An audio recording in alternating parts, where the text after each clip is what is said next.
स्थानिक स्वराज्य संस्थांच्या निवडणुकीसाठी भाजपाची खलबत।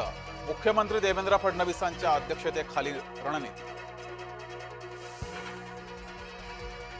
शक्तीपीठ महामार्गाला मंत्रिमंडळाची मंजुरी। प्रकल्प आखणीसह भूसंपादनाला 20,000 कोटींच्या तरतुदीस मान्यता। अजित पवारांच्या खात्यावर बारकाईने लक्ष ठेवा। उपमुख्यमंत्री एकनाथ शिंदेंचे मंत्र्यांना आदेश। पवारांच्या निधी वाटपावर शिवसेनेची नाराजी। कधीपर्यंत हवेत तीर मारणार? राहुल गांधींच्या आरोपांना फडणवीसांचं उत्तर।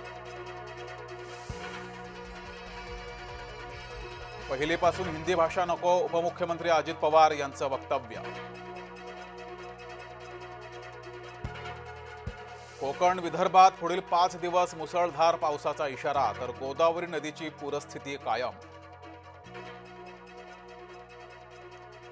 संत ज्ञानेश्वर महाराजांची पालखी जेजुरीत पोहोचली। भक्तिमय वातावरणात पालखीचं स्वागत।